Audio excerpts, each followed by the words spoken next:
Welcome to Talking Giants, presented by SeatGeek. I'm your host, Bobby Skinner, here with my co-host, Justin Pennick. We got our first mailbag of the offseason. What's going on, Justin? First mailbag of the offseason. We've been missing Steve.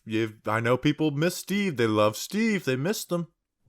Yeah, it's not like we got a 1-star rating recently saying the music sucks on this podcast. That guy, I want to punch him in the face because does he not realize that the intros have to do, like, the songs tie into whatever the theme of the episode is. It's not just me picking my favorite songs. If it was my favorite songs, it'd be reggae and folk every single episode. Yeah, if it were my show, it would be just my favorite songs. But no, Bobby Skinner does a good job of picking the songs to fit the vibe. And I figured Steve, we figured Steve from Blue's Clues too. That was a thing that happened. That was even going on before I was co-host Talking Giants. The first mailbag episode, I sang the Steve from Blue's Clues thing, and I realized that didn't work. Can you do it again? I was like, maybe. Here's the mail, it never fails. It makes me want to scream the whale. Here's the mail. First of all, it makes me want to wag my tail. Hi, Bobby Skinner. I'm good. I'm glad that we're creeping up on the weekend. This is our first official weekend without the beautiful sport of football. This is like a weird part of the offseason where we're still running around like chickens without a head. We're all in draft stuff. Giants are getting ready for free agency.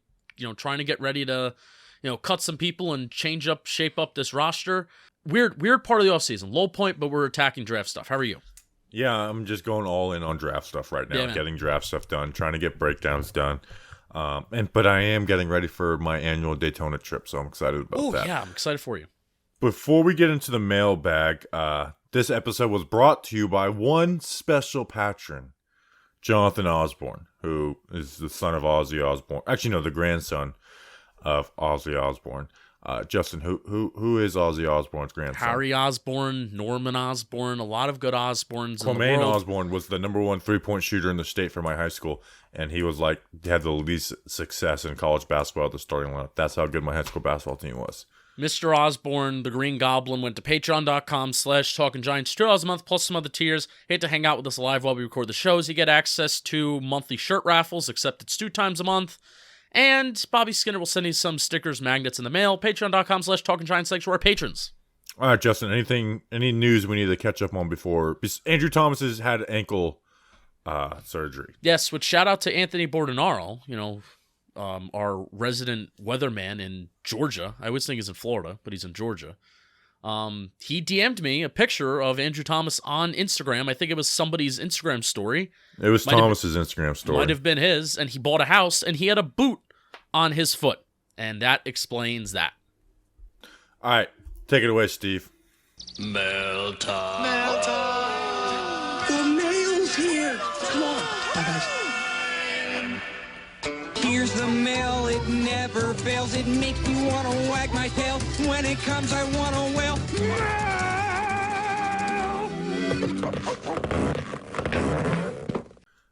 All right, thanks, Steve from Blue's Clues. Justin, let's get into the mail. First question is coming from Ben Butler at BenButler7. Kafka spoke about the Giants having their own offense and not a carbon copy of the Bills or the Chiefs. What elements from those offenses would you like to see Big Blue bring over? And if our offense could be known for one thing, i.e. power run, deep threat, what would you like it to be? I'll let you answer the one thing question. What I would say, bringing over from Brian Daboll and Mike Kafka, from Brian Daboll, which is the thing I like most about his offense in the air, Perkins, is being concept-based, where it's a lot of like, hey, we can run this out of any formation with any type of personnel. We can run this formation as attacking zones, high to low read, like stuff like Sale, Mills, levels, just concept-based plays where it's like you can run it with any type of personnel to attack zones. It leaves guys wide open. Puts pressure on defenses to cover Kenny Golladay deep, and if they're not going to cover Kenny Golladay deep, well, we're gonna throw the ball to Kenny Golladay deep. He's going to be the number one progression. It's going to be the deep player in Kenny Golladay, and if they double cover that, well, now we got a decision on who's underneath. That was Garrett did a little bit of that stuff, but not enough, the way Pat Shurmur had done. So those high to low 3-level reads is the thing that I'm really excited to see out of Brian Daboll. And then Mike Kafka, I would say, putting a focus on Kadarius Toney. Really getting Kadarius Toney. I think Kadarius Toney should be, and I put the disclaimer on as always, win healthy, the number one part of this offense. Like, out of the players that are on the roster, Kadarius Toney, I think clear and away, should be the number one focus of the offense. And that I don't think that's taking a shot at Kenny Golladay, but it's Toney can change a game the way no one else on the roster can. Yeah, absolutely. I mean, Toney is a guy that can, in an ideal world, be leading the team in receptions and be both the security blanket for Daniel Jones, insert whatever quarterback you want the Giants to have for the future. And then also with the yards after the catch ability, with the yak ability, also being a big play guy, a guy that can get the 15-plus yard plays, 20-plus yard plays with his ability to break tackles and, the ability when after he catches the ball. So yeah, my main thinking is, I actually just checked some stats. My main thinking from Kansas City was the scheme play calls in the red zone and the effectiveness in the red zone. But actually, do you know who was the number one team in terms of red zone conversions into touchdowns this year? Who was the number one team in the National Football League from 2021? It wasn't the Chiefs? It was not the Chiefs. Who was it? The Bills? The Buffalo Bills. So I was about to give Mike Kafka all that credit, and they do. The Kansas City Chiefs do deserve a lot of credit for the ability to play call and score touchdowns. Every Chiefs game that I am watching, which is not many, but they are on national television often, and they're in the playoffs. Whenever they get to the red zone, you're thinking, oh, they're going to score. And it's not always just through the brute force of their running back and the offensive line getting there. They're able to design things, that the pitch play that Mahomes does to Kelsey. I mean, things like that, the creativity like that in the red zone. It's needed and it's necessary, but also you need execution in the red zone too. The last 3 games of the regular season, the Kansas City Chiefs had a 71% conversion rate for touchdowns. So that is very, very good. And that's something Daniel Jones in one of his Super Bowl press tour Senior Bowl meant. Super Bowl, the actual Super Bowl. Okay. Yeah, because he was down. He was down there, so he was doing Verizon or whatever. And he talked about with Mike Kafka. When asked about Mike Kafka, he said I'm really excited to work on some of his red area concepts. Yeah. So that's something that was a strength of Daniel Jones's. At Duke in his rookie season, his red zone numbers were elite. Yeah. He had never thrown an interception. And then they kind of went to shit the past 2 years. Not all Garrett's fault. I mean, that throw versus Pittsburgh was a Jones issue. So they were very good at converting touchdowns. And I think it's not even necessarily because Daniel Jones, but it's honestly trying to get into the end zone when you get to the 25 and not getting to the 25 and the next goal be getting to the 15 and then settling for 3. Yeah.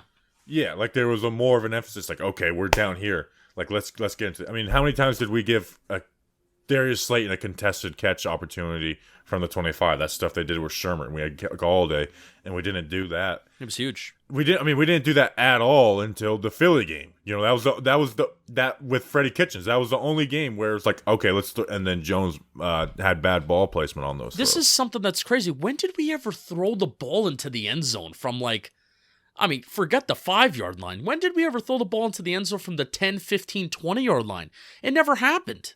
But I can name you I'm thinking of the Daniel Jones's best drive, maybe of his career, is that Green Bay game where it was snowing in 2019 against the Packers, where that drive ends with the Sterling Shepard touchdown in the left corner of the end zone. That is a ball that they are throwing into the end zone. And Darius Slayton had a touchdown against Washington in 2020 where we threw the ball into the end zone when we were at least near the green area. And the Giants were last this year in red zone scoring percentage, 44.74%. Buffalo was first with 66.28%. Kansas City was 11th, 62.2%.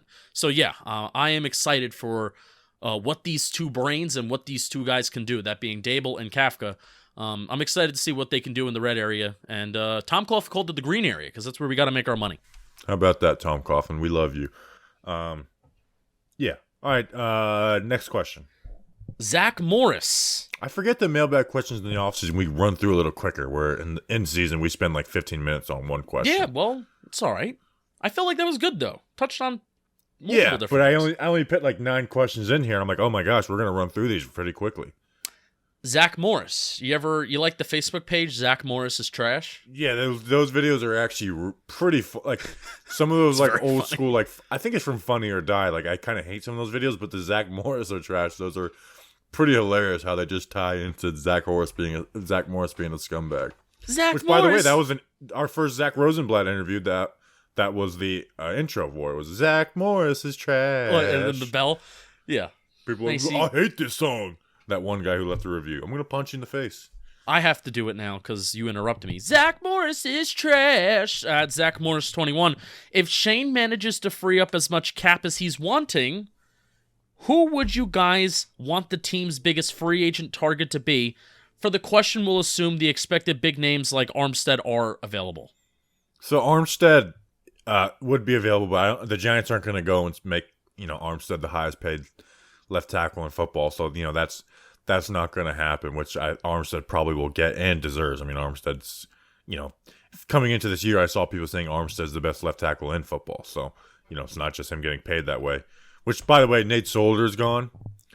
And I said, that's news. I said I was going to be done with Nate Solder tweets, and then I saw people replying to your tweet saying like, "Oh, well, it was something they had to do." Oh, at the time, Nate Solder was not that bad, and yeah, they had to do it. It triggers me every time. You look at Andrew Thomas, who I think like led the league in pressures his rookie year. Nate Solder in 2017, which is like the year before he got his contract, like gave up more pressures. And that was with Tom Brady as his quarterback. Like he was never.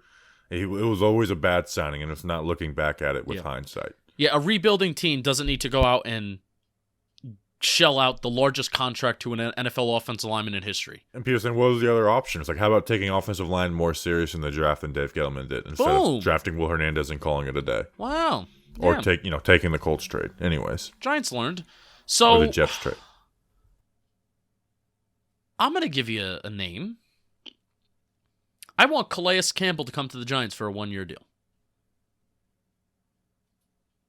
I feel like he's going to be too much. But that would be like a win now type deal with Calais Campbell. I know. But if it's a 1-year deal, and I do think the Giants do need to be in a spot this year where they're not in a good situation cap-wise. They maybe can get in an okay situation cap-wise if they trade Saquon Barkley, possibly shell out James Bradbury, Blake Martinez, Shep, Dixon, all those guys that maybe we'll look more into, and as it gets closer to those guys being cut, we'll talk about it. But Calais Campbell on a 1-year, $8 million deal?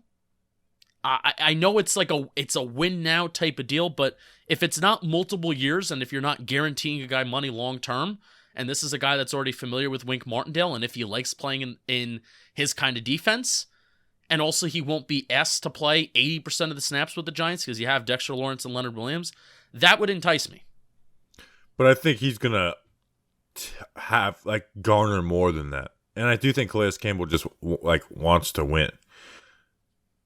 And I love Calais Campbell. I love Calais Campbell. Wore 81 at Miami. He's a beast. I think he's one of them in his prime was one of the more underrated players in the NFL. To me, I'm looking at guys who can be long-term options but not super expensive. And Laken Tomlinson, the guard from the 49ers, he's one that intrigues me. It's really, if there was a position, it would be the interior offensive line. Yeah. Because you could get someone on a long-term decent deal, and you can, you don't want to backload it by crazy, but backload it a little bit. Connor Williams from the Cowboys is also going to be a free agent that may not. I don't know. So it's such a crapshoot. May not demand a lot of money. There's the one thing that I did notice while going through, the rankings of free agents that are available. There is an abundance of centers and guards. So are all of these centers and guards going to get paid 3-year, $30 million deals? I don't know. I mean, they're going to have to go somewhere. So I would not mind if the Giants, if they're going to spend in quotations in one area, get a little bit of a center and a guard rolling in here, and that'll make me feel better about the draft.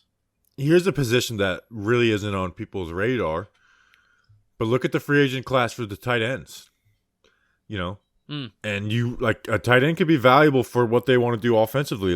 And if there's all these guys available, you can get maybe someone here on a 2-3 year. CJ Uzomah from the Bengals. He's I guess he's not underrated anymore because the Bengals. David Njoku is a free agent too. Yeah, I don't want Njoku. I wouldn't want him either, but option, cheap. The big swing would be Dalton Schultz from the Cowboys. I don't know how much he would garner, but he's good. Like, he's good, and, the Cowboys, I'm not sure what their cap situation is like right now. Oh, it's terrible. They're going to have to get rid of Cooper. I mean, the Cowboys are done. So maybe from the tight end room, but at the end of the day, if you're asking me for one, I'm thinking like Laken Tomlinson. I know Ryan Jensen from the Bucs has been thrown out there.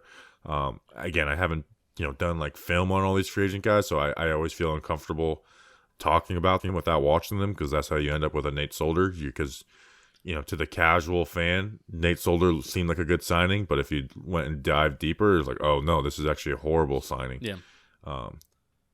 James Daniels is another guard from the Bears. I would be kind of open to the Giants exploring an edge rusher. Again, 1 year, I'm looking for 1-2 year deals. That's where the Giants should be right now. Like, looking for your Marcus Golden. And even if it's not an edge rusher, just looking for your guy that you can bring in here for 1 year. Like we were talking about John Ross. Can John Ross be this year's really good 1 year deal? And, for what John Ross was expected to do and what he was asked to do, don't think that was bad. I actually think that was a good signing. Just didn't do anything spectacular. Hey, helped us win our most important win of the year. Jerry Hughes is an edge rusher from the Buffalo Bills. He's old. He's 33, but he's pretty productive. He's someone you could get on a cheap 1 year deal. Yes. Like so a $3.5 million or something like that. That seems more likely than like a Calais Campbell one. Yeah, so that's a guy from Buffalo that Joe Shane could possibly go after. I could see that based on how many guys that Joe Shane has already gone after that have had Bills on their helmets. I was gonna say, if they do get him, I hope he's the first person to free agency, so it could be like 5 for 5 of Buffalo, because we added not Ricky. It's Ricky. Is it Ricky Prohl or Ricky Prohl's son? It's his son. What's his name? But anyways, 4 for 4 on Bills signing so far this offseason. But Laken Tomlinson seems like the one that stands out to me the most from the 49ers. Yeah, but right now we ain't signing anyone because we got work to do in terms of getting this cap space good. All right. Next question. This is a fun question from my speech therapist, Ron Swanson at Ronnie Swanson. It's a neat question. Ronnie Swanson 69. It's a neat question. Is that your joke between you two? Yeah. Which coordinator do you have more confidence in? I want to let you go first because you may sway me. I mean, it's Wink, right? He's done it. He's been proven to do it. He's got some long-term security with the team, so he's not like necessarily coaching for his job. Doesn't mean he can't get fired when he's under contract still, but like Wink Martindale's been there, done that. And at the end of the day, Mike Kafka is totally unproven. He's never called a play in his life. Brain says Wink. Heart wants to say Kafka. And you can't explain why the heart feels a certain way. That's excitement, not confidence. Yeah, you know what? Good. This is why I wanted you to go first. Yes. Because Wink, there are legitimate fears, and I do have legitimate fears about Wink. I do. Especially with what does this mean for the secondary? What does this mean for the edge room? What does this mean for how the Giants attack the draft? Like, I was pretty much all in on saying, I almost feel like an edge rusher is more important than a right tackle. I feel like the Giants can get by with a right tackle that is insert Mike Remmers type of player here. You can get by, but we want to fix this offensive line. We don't just want to get by. We want to fix this offensive line and sustain success over time. So do it, and if there's a tackle in this draft class that you like that's there at 5 or 7, and there most likely will be, take that freaking guy. But, I'm almost thinking to myself, an edge rusher that can really give you value and put up those numbers over a 5-year period, that's huge. That's huge. And you look at the trends of the NFL, these top-tier edge rushers, they are coming from the first half of the first round. And that's where we're picking this year. And we have we have 2 shots at it. So, but Wink Martindale doesn't necessarily prioritize that.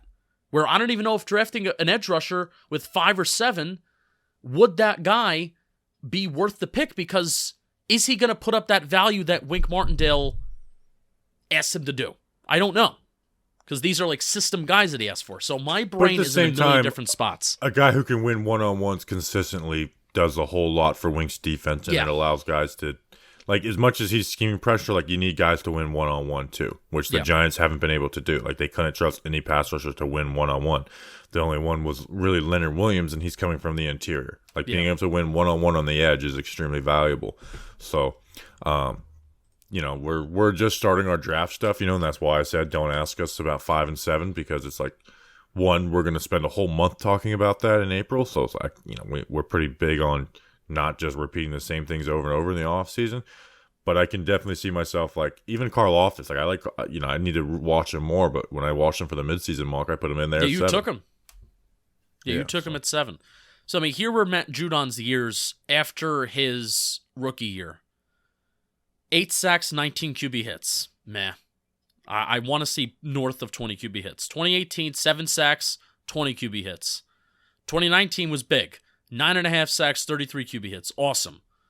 2020, 6 sacks, 21 QB hits. Missed some time. 2021 with the Patriots, 12.5 sacks, 25 QB hits. So the sacks were definitely there for Judon. And he was just, he was an awesome player this year. I mean, even just outside of the sacks too. He was an animal during Patriots camp. And it just seemed like Judon, with not in Wink's system, was more of that, hey, you're going to be a conventional edge rusher and you're just going to do you. Therefore, you can be more valuable. Yeah, but I still think it brings I still think one of those top edge guys brings just as much value in a Wink defense, but his sack numbers may not be as much, because then that guy's going to garner the double teams, but you're getting unblocked guys, and you're look like, it's like they're ready for your blitzes, but they also don't want to ignore the best pass rusher on your team. So, a true edge rusher does wonders for any defense, but also Wink's defense. Yeah, so that's the who do I have more confidence in, I guess. And I didn't really give a full answer. I'm excited for Kafka. Don't get me wrong. I'm very excited for Kafka. But it's just confidence. Like, okay, well, Wink's done it, so I have more confidence in Wink. Even though I'd probably be a little more excited for Kafka too, but that's probably just because I love offense. I'm more excited for Kafka because he's working with Dable. Yeah, those two brains coming together. Right. Hoops fans, the latest offer from DraftKings Sportsbook, an official sports betting partner of the NBA, is too good to pass up. Wow, I'm talking between the legs, 360 windmill good. Wow, that's real good. New customers can bet just $1 on any team and get $150 in free bets if they win. It's that simple. DraftKings Sportsbook customers can also bet on the NBA with same-game parlays. Combine multiple bets from the same game for a bigger payout. The more legs you add, the more money you can win. DraftKings is safe, secure, and reliable. Best of all, you can deposit and withdraw your cash whenever you want. Hold on. Do you want to know what's a can't-miss bet? Windmill 360 dunk of a bet? The Nets versus the Knicks, because they haven't beat us in 752 days now. That, and just, hey, use your brain on a player bet the over, and then when the Knicks are down by 25 points in the fourth quarter, bet the other team to win, and you will win a lot of money.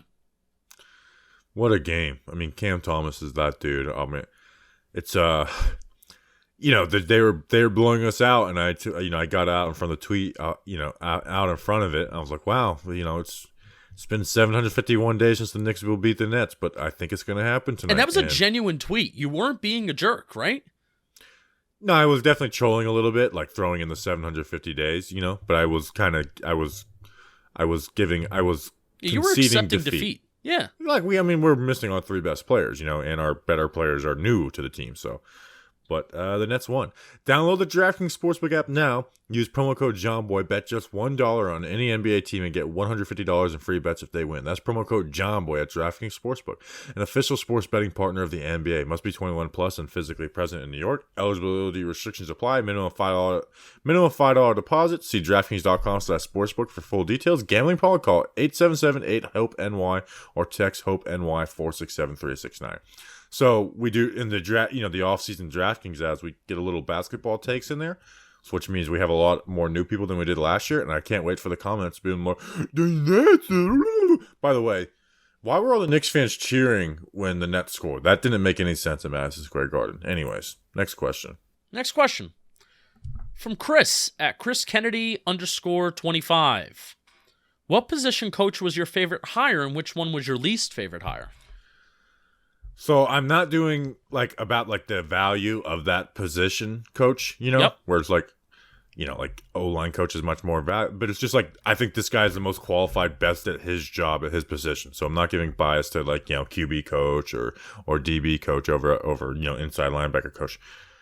I mean, to me, it's got to be Andre Patterson, the D-line coach, right? I mean, he's beloved in Minnesota. He's been around for a long time. He was the assistant head coach, co-defensive coordinator. People wanted him to get a head coach interview with the Minnesota Vikings. I mean, they were really upset that they lost him. I mean, he just seems like an awesome guy when you listen to him talk. Like Andre Patterson, the D-line coach from the Vikings, seems like that to me. To me, it seems like it's the easiest answer, and unless you fell in love with some of the Shea Tierney stuff as a QB coach. Who's our edge rusher, outside linebackers coach? Drew Wilkins, who Wink Martindale did say is a superstar no one knows about, so that could be it. And they've worked with some young guys, so Drew Wilkins was the other one I was thinking about. Any concern for, now that you put together the list of names that are on the defense side of the ball, you're excited about D-line coach, you're excited about outside linebacker coach, and it's not a hire, but the guy that I'm most excited that's still here is Jerome Henderson. The fact that we can have that stability in the secondary when I have a feeling instability is coming to the secondary. Are you a little concerned that not a lot of positional hires make us that excited on the offense side of the ball? I think there's not a lot of guys. Well, I will say the guys who have had like Mike Groh, the wide receiver coach. I think he's a pretty exciting one. Like he was the Eagles offensive coordinator. Oh, that is true. Yeah. Mike Groh. And he didn't suck as the offense coordinator. The answer to the one that I like the most, which is a little disappointing for what I do, and it's not to knock him, but it's Bobby Johnson, the offensive line coach. I mean, we talked with Anthony at the Bills, and they talked like we're not like sad to see him go, and that's coming from a team that's winning, where everything always seems better than it is. Like it's like when you're losing, it's never really as bad as the fans may say, and then when you're winning, it's never as good. Where a guy like Bobby Johnson could be overrated, where they're not totally missing him. And again, position coaches, it's a lot of speculation because you don't know exactly what they're doing, and sometimes it's Jimmys and Joes, not X's and O's. But I just felt like there was maybe some more slam dunk hires out there besides Bobby Johnson, the O-line coach. All right. It's not to discredit Bobby Johnson, but it's more like maybe throw the bag at like Mike Munchak or something. Yeah, do it. All right. Next question. What's the one you dislike the most? I'm kind of laissez-faire on it. Is that just fine say, if like, I say that? DeAndre Carter, running back coach. Give us something. Sure. Here's your reasoning. He's never coached in the NFL. He's only been college, and he bounced around a lot. But I said that I liked that, though. I liked that he can speak the language of a lot of these younger guys. I said that I liked, out of all the positions that I would be like, okay, college coach, let's go. Who's the inside linebacker coach? John Agoragwu, who was from Vandy, and he worked with both Brian Dable and Wink Martindale. Tough last name. Can't really say it that well. Not fully excited. How about that? So catching strays. But I like Andre Patterson. Mike Groh, I think, is underrated. Actually, no, just say Andy Biscoff, the tight end coach, because that's the position coach we're going to talk about the least. Yeah. Okay, that's it.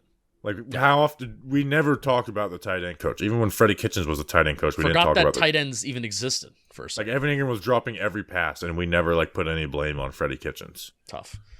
It's because we love Joe Judge. Screw everything in 2020. Screw everything else that was going wrong. We love Joe Judge. R.I. Nick at Nick R. L10. Sure. The badass pictures of when Justin Panic and Bobby Skinner played football surfaced online recently. Wonder who put them out. TMZ. Name one of your favorite memories when you guys played. Thanks. Thank you. I'll let you go first. Man, if you devalue the significance of your playing days, then mine definitely are. I stopped playing after my freshman year of high school. Went to a really good high school for football. Thought I could do it. Didn't do it. And turns out I didn't grow past 6 foot. So what offer was I going to get even if I played at a really good school and I started? So I had a really good game freshman year against Union City that I remember. And I was notoriously known for being an offensive lineman growing up. And then they put me on the D-line because I was smaller and I was faster. We ran a 3-4, which was annoying. You are sneaky fast. Am I sneaky fast? Yeah, like I know your 40 time videos, like he ran Well, it's a pro day stuff. 3-3-2, whatever. But just watching you run, it's like, Justin can actually run. Like when you tackle that dummy, you kind of approach. Like, oh yeah. Like you're sneak. Like I bet you're faster than me, which I guess I'm really slow. Well, so that's quick. not much of a compliment. I took pride in being a player that was very, very good in shorts, but it was the mean streak that I was lacking, and I have a feeling we're the opposite. You did not lack the mean streak, but maybe you didn't look the best in shorts. Is that correct? I look pretty good in shorts, but I did have the means. And Wes Locke says it's DeAndre Smith, not Carter, the running back coach. Sure. I totally screwed that up. Well, I'm here for whatever. So there was one. I'll tell you about one rep. This was in Pop Warner. Tells you how low I'm really reaching here. Pop Warner. I'm on the defensive line. Again, not really notoriously known for being on the defensive line. Wasn't very good. High school I got better. But anyway, guy was holding me all day. I was getting pissed off. So I remembered a trick that my father taught me to say, if a guy's holding you, do this, but don't do it often because it's illegal. So I saw that he was leaning and he was holding me. So I opened up my hips, slapped him in the ear hole, and went down on all fours. It's one of my best memories. Guess what he didn't do for the rest of the game? Didn't hold you. Didn't hold me. Hey, how about that? Mine. I'll say college I didn't get a lot of great memories. There's some good memories in there, but not like some great memories. There's two that stick out. My senior year, I was matched up with a D1 guy. I mean, he was talking all this shit before the game. Talking like, I want 58, I want 58. Mm-hmm. And just dominated in the whole game. And he continued talking. Like, I actually played with him in the All-Star game where I have a picture with him. We became friends after that. But, like, in the third quarter, we're up, like, his team sucked, but he was good. We're up, like, 28-0, and he's still, like, on the deal. I'm like, Stonewall. And it's like, we're running right through your, like, we're looking him in the eye and just making fun of him. Like your Stonewall sucks. And on the second play of that game, I pancaked him, and I don't know, like, the energy just got me, and I just start uppercutting him, just brought the energy all game, and just, just dominated him from snap 1 to, snap 60 or whatever it was. And then he beat me on a one-on-one in All-Star practice. And he said, I'm putting that on my highlight tape. And I hit him back with, you are my highlight tape. I forgot what his name was. Like, I have a picture with him. We were friendly in he was on my team for the All-Star game. Speaking of ass kicking, did you see that clip of that Penn State tackle pancake somebody and then did a quick 2-pump teabag on the guy? Yeah. I also saw a video of that left tackle from Lance Zierlein, who got beat, and he literally turns around and he yells at the quarterback, "Throw it! Throw it!" I want to find that clip because that guy is just a character. Like, literally, like, jumping up and down, like, waving his arm, like, "Throw it! Throw it!" You're getting murdered. So that. My other one was my sophomore year, which I didn't play football until my freshman year. I played JV. Mm-hmm. And then in the spring football, I varsity, and I started, and in the spring game, I got benched. I was just bad. I was new to football. I was bad. I was just kind of big. And then I just put in work all offseason. So that first game of my sophomore year, and I was good. So it was very exciting because, okay, I don't suck. That was very, my worry all offseason is, I'm going to suck. So that. And then when we clinched our playoff berth my sophomore year, that was a wild game. We beat the crap out of them. And honestly, we were just acting like a bunch of thugs. We had a brawl out there.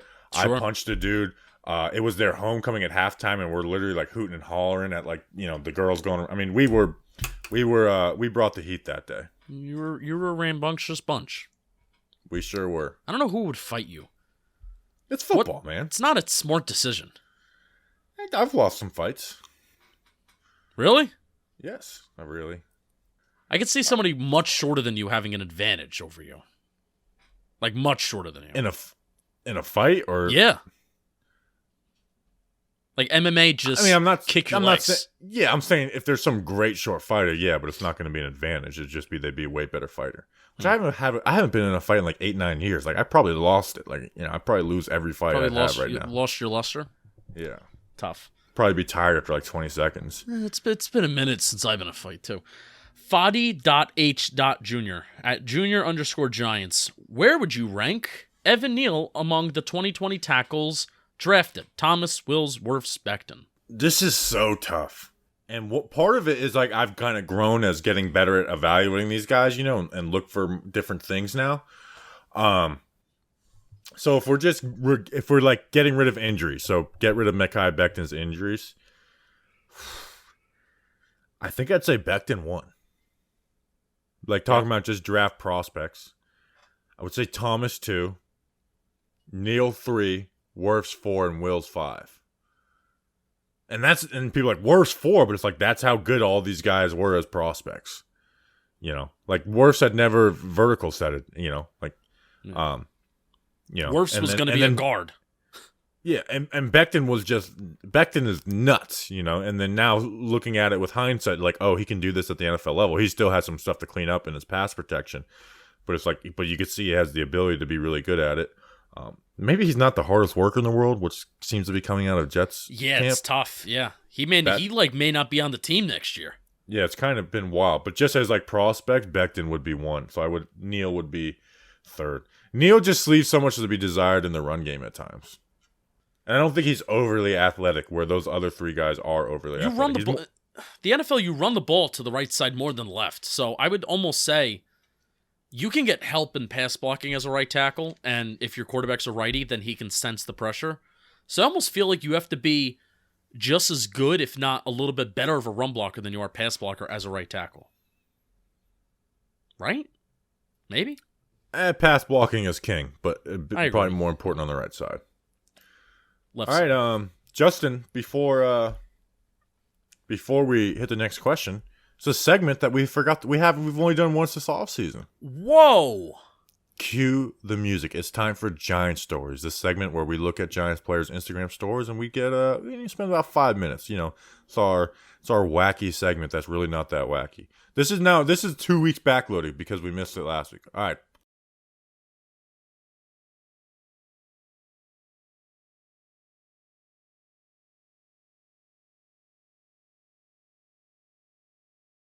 Billy Price had some venison, made it himself. Reggie Ragland, he went to the Chiefs-Bengals game. This is how far back it went. Caden Smith had a boat day. Darius Slayton was at a car show. Jabril Peppers was in Viva Las Vegas. Rodarius Williams was with Ja Rule. I think Ja Rule has a store in New York because Kadarius Toney took a picture with him earlier that had the same exact location. Kenny Galladay was on a helicopter in Hawaii. Austin Johnson was at a dinosaur land, which is really cool. A great activity for the kids. Reggie Ragland again went bowling. Xavier McKinney was rollerblading. Sandro Platzkammer was at Universal Studios in California. Andrew Thomas bought a house. Congrats, Andrew Thomas. Lorenzo Carter was at the Oklahoma City Thunder game at Madison Square Garden. And Gary Brightwell released his new song, Deepest Fear. And Justin had the most rude reply to that in the world that Gary Brightwell didn't deserve. And then Row P, Lot 1, Terminal A. I put that note for where the rental car was at the Pensacola Airport on the Giant Stories notes. That's how far back we're going? Yeah. All right, Justin, what piques your interest? Jabril Peppers, Las Vegas. Is he going to be a Raider? Makes sense. No, because they have Jonathan Abrams already. Doesn't make sense. Yeah. Which we have a Peppers question. I think it's next, actually, from Tim Coffey, which is... I'm a Peppers guy, but I'm actually going to answer it. But anyways, what else piques your interest? Jordan Whitehead's a free agent from the Bucks, who I would love, but we have safeties. Reggie Ragland going bowling. I'm a sucker for bowling. Austin Johnson at a dinosaur park. Fun. It's a great place to take kids, is one of those dinosaur lands. Yes. Sandro went to the Super Bowl. That's why he was in Universal Studios, California. And there's something else. Oh, here's something I'm thinking of. Do we think there's going to be any Giants that will be on Giant Stories next week that were at the Daytona 500? Yeah, Antonio Williams obviously will. Yeah. Be there. Oh, my rude comment. Thought it was funny. It was funny, but it was rude. Gary Brightwell releases a song called The Biggest Fear, and I replied, biased, just interviewed him. Well, it's true anyways. And Gary Brightwell's biggest fear is Antonio Williams taking his job. That is true. 100%. That has to be true. Yeah, I mean, you just said the biggest fear of every NFL player. Like, it's a horrible reality for NFL players that are on the. All right, listen, relax. Billy Price made some venison. Have you ever had venison? It's deer, right? Yeah. Yes, I have had venison. It's good. It's Yeah. pretty good. I ate alligator on Sunday. How is that presented? Alligator's good. I've had it before. How is that presented though? Does it look like regular meat? It looks like fried. It looks like popcorn chicken bites. It's from the tail. It's the gator tail. There's this place called Lone Cabbage and Coco. Whenever you do come down here for a Daytona, like, we're gonna go hang out. It's an awesome place. They're playing country music, and good old country music. You know, not That's like 2010s, like songs you would own. Like, I knew most of the songs. It's like an outside tiki bar. There's airboat rides. I mean, we went on Sunday, and it was like I hadn't been there in like over 10 years, and I was like, I forgot how awesome this place was. So, Lone Cabbage and Coco. If you're in the area, go check it out. Love that. Andrew Thomas bought a house. Congrats. In Atlanta, though. Or in Georgia. Somewhere in Georgia. Happy for him. Yeah, happy for Andrew Thomas. All right, Justin. Got a few more questions. Let's do this next question, then you can read the ad. All right, next question comes from Tim Coffey. If you were Joe Shane, what would your evaluation of Peppers be after the hiring of Wink Martindale? Now, Peppers, I don't think he's going to re-sign regardless unless it was some cheap deal. But I want to ask you, do you think Peppers is a great fit for the Wink Martindale defense? Kinda, yeah. I mean, it depends on, because they run single high, right? But I feel like he can be like this money backer that's in the box, and he goes back to what he did in 2019 and 2020. I feel like he could go back to that. But is that Wink Martindale style? Here's the issue: is that. And Patrick, I think he'd be a great situational fit. And I love Peppers. You know, I defend Peppers when people trash him. Like, he doesn't deserve some of the hate he got. But Peppers deserves more than 60% of the snaps, which is what I feel like he would get in Wink Martindale's system. Yes, because he's not going to be the single high safety. You know, he's not going to be that guy. And Wink Martindale's defense, you're going to have to play a lot of man coverage. And his man coverage isn't as bad as everyone makes it out to be, but it's also not a strong suit, you know. So you're going to have a lot more man coverage reps, where I think he would be valued as that money backer role. But Jabril Peppers, like you said, isn't a play 60% of the snaps type player. He's a play 90% of the snaps type player. So he needs to go to, a single high cover 3 base team that's blitzes, but is using him in the blitzes. So there would be. Jabril Peppers would have amazing plays in the Baltimore and Wink Martindale's defense. They would be awesome plays, but I feel like I don't know how much you can trust him in man coverage, where Wink wants to play more dime defense. Now, you could play them as that big linebacker, but also you have to worry about run fits and stuff. So, and Julian Love can be that situational guy, which he was in 2019. Like, he took Jabril Peppers' job once Jabril Peppers got hurt in 2019 with James Betcher. And Julian Love was like, "Oh, we finally gave this guy playing time, and he was physical in the box." And I said this. You can trust him playing man coverage more than you can Peppers? I don't know. I mean, that's the thing. I don't think Julian Love's strength is coverage. I think his strength is his ability to tackle. But he can play better man coverage than Jabril Peppers. I mean, Julian Love's roots are as a corner. Right. So I trust that Julian Love can fill that situational role. Not better than Jabril Peppers, but it just makes more sense than Jabril Peppers because Julian Love's already here. Yeah, and it's just like Peppers is going to get a contract, and Peppers is coming off injury. Where if he wasn't coming off injury, maybe it's a little tougher decision. But now Peppers was top 5 in safeties for tackles for loss and QB hits and pass deflections.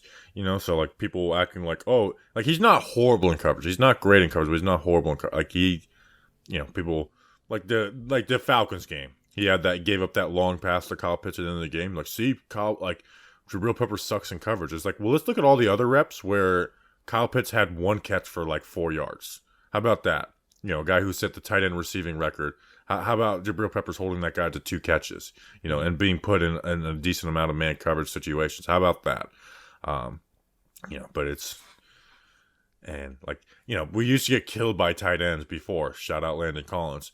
How many games over the last 3 years have we just been murked by tight ends? There's some games in there, but we haven't been murked by tight ends the way we used to be. Absolutely. All right, Bobby Skinner. I'm going to go turn my AC on while you read this ad. I have good it's hot news. in Florida, man. It's 80s. Well, I have good news from Masterworks. Bobby Skinner said last week when we were in Alabama. Was that last? No, I'm sorry. That was 2 weeks ago. Sheesh. Time is rolling by. But Masterworks, they were fine with Bobby's acronym for NFTs, which was nasty effing tatas. They were okay with it. But I'm not going to have him say it again because it's kind of weird, kind of inappropriate. I was watching the news this week and I saw a scary report that the sea levels are rising and my anxiety went up, that my apocalyptic anxiety brain went up, that the world might be coming to an end. So you want to know what I'm going to start investing in? NFTs, virtual stocks, virtual value, not just the physical money stuff. I want to start getting into stocks, crypto, and even art with our friends from Masterworks. We can invest like the GOAT of football, used to play for Tampa Bay, with Masterworks. It's the investing platform that lets you buy shares representing an investment in art from icons like Picasso, Monet, Warhol. I'm an old soul, and I'm getting older in my soul as the days go on, as the weeks go on, as the years go on. I may want to invest in art and be bougie, especially I'll borrow Bobby Skinner's $500,000 salary. And even greater, art prices outpaced the S&P 500 by 164% from 1992 to 2021. In fact, early investors already received over 30% IRR 2020 and 2021 from the sale of 2 paintings. So this is your opportunity to join 300 other members and invest like a GOAT. Get priority access with their game day promo. Just go to masterworks.com. Just go to masterworks.art/giants. That's masterworks.art/giants. See important disclosures at masterworks.io/disclaimer. Bobby Skinner, I was telling everybody how I have a fear because I saw a news report that sea levels are rising and environmental things do scare me.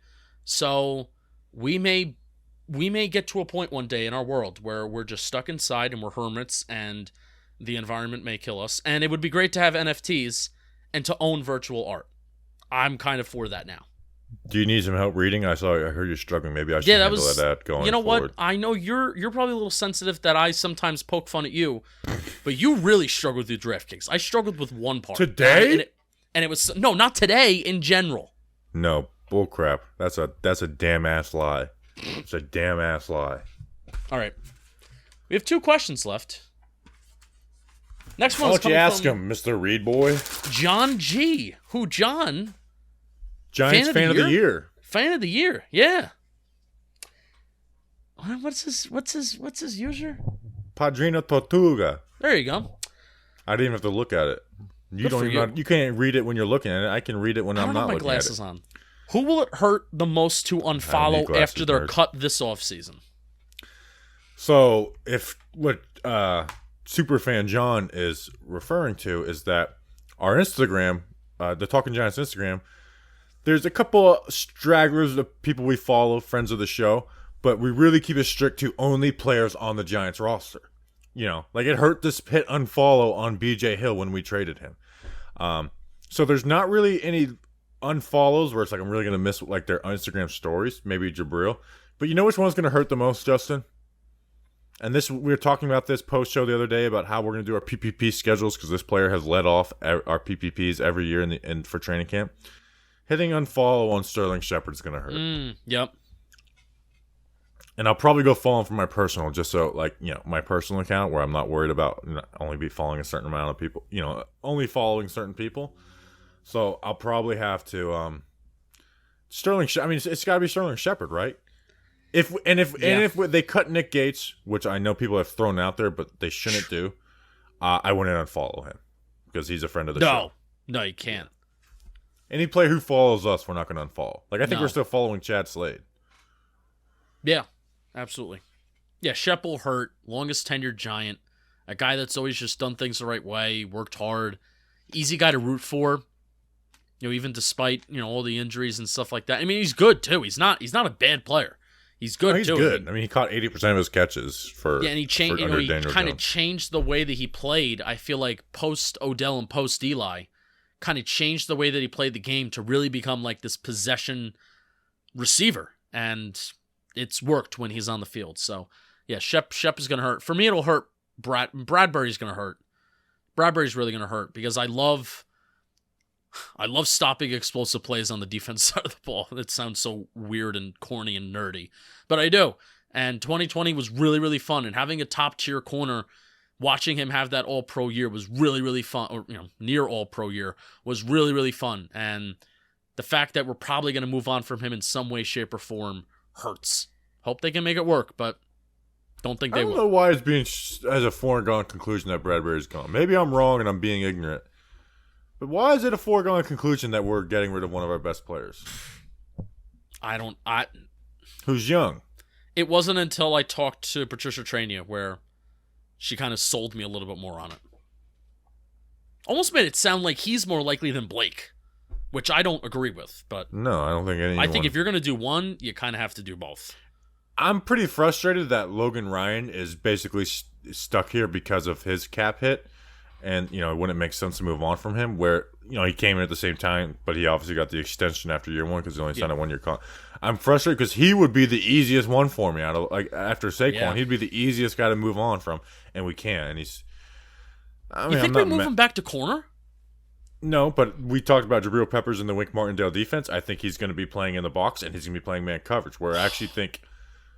I think he's... If you would have said under Patrick Graham, who would I value more, Logan Ryan or Jabril Peppers? It would be Jabril Peppers. I know a lot of people are going to disagree with that, but I believe that. In a Wink Martindale, I'm gonna value Logan Ryan more because there's going to be more man coverage opportunities, more blitzing from the corner spot. He's gonna play some nickel corner reps, but he won't just move back to corner. He's gonna be the strong safety on the team. Okay. So I actually, now that I'm talking about it, I'm actually kind of excited to see Logan Ryan and Wink Martindale's defense, even though we're not next year's not necessarily about winning the most games. Fair. So maybe Logan Ryan's going to sell me. I'm excited to see. Say that? Maybe we're talking about cutting cap on this episode next year, and I'm like, you can't move on from Logan Ryan after the season he just had. Yeah. So actually, you know what? I just totally changed the script in my head. Logan Ryan, we got to keep this guy around. I love that. Yes. Ready for the last question? He's a leader, too. And as a leader, Logan Ryan's a leader. I will say, no, but I think you just said that sarcastically. If we're going to be bringing in young corners this year, and Aaron Robinson's still in development, Rodarius Williams is going to be a guy that's still in development, Logan Ryan is big for that. And it's not just a Jonathan Stewart thing. Like, Logan Ryan can also play the game of football. That is fair. That's fair. All right, so let's stop. Let me get off my anti-Logan Ryan agenda that I had. So actually, I'm actually excited for Logan Ryan and the Wink Martindale defense. All right. Last question. It's a doozy. Trade Saquon. Giants record is 0-0. I believe the Knicks record is 25-34. That's the record that he has in his bio. At Saquon for a second. That user is not taken. It's now taken. Sam Beal. Thoughts? Shout out Big Blue Kickoff Live. I actually set an alarm for noon every day this week because I was going to call in the Big Blue Kickoff Live. And I want to and I will let your reaction, the Patreon chat's reaction, and all tweets at me before noon tell me how I should do this. I was going to call in the Big Blue Kickoff. If Paul Dottino's on, which he was, I was going to call in and phrase it under talking about Daniel Jones. And I'm like, hey guys, hey Paul, this quarterback, he was brought in to replace Eli Manning. Lofty expectations. But, they drafted this guy for a reason. The offensive line hasn't been good. We can add some offensive line here. Maybe guys like Galladay and Tony here. So, Paul, do you still think Davis Webb can be the franchise QB for the New York Giants? That's fine. But it's funnier in my head than I think it would actually play out. So I haven't done it. I knew immediately where you were going with it. I knew immediately where, and I think everybody listening immediately knew where you were going. Yeah, because you guys know that I'm calling in to mess around. But if you didn't, you just they get those type of calls all the time. I would just want to see how he would answer it. How would Paul answer it? All right, if he's on the Friday Big Blue Kickoff Live, I'll do it. Like, how would he walk back? I mean, he's not going to walk back what he said. He's just not going to acknowledge it. That he called him They're not gonna. Yeah, they're gonna be like, what? It won't be Sal from Queens, who's a listener, has called into Big Blue Cook-Off Live, and they just are like he asked if they're gonna do like a ceremony for Alex Tanney. There was really one funny one. I think we retweeted it where like they're asking about Saquon's girth. They're like, what? It was like, and it was like his friend. They called back. It was actually a pretty good 1-2 punch by them. So, anyways, yeah. All right. Have a good weekend, everybody. All right, everyone. Have a good weekend. Next podcast is Tuesday. We already recorded the interview with Jordan Renan of ESPN. Actually went like over an hour. So I don't want to see any freaking YouTube comments saying how long it is. It's a podcast. No one comments that anymore. Oh, I've gotten a few, and it's because I respond to them, and that's why you don't see them. No, I go through the I responders to see what you say to people. Yeah, because I get more mad at YouTube comments than you do. Yeah, that's like a form of entertainment when I'm like taking a dump. I'm like, all right, let me look at the I responded and see what Justin said to people. So, all right, so we'll be back on Tuesday. Enjoy your weekend. Enjoy Daytona this weekend. Enjoy the NBA All-Star festivities. Enjoy President's Day. And make sure to vote for us in the next election cycle. We appreciate you guys. Enjoy your weekend. Until the next one, let's go Big Blue.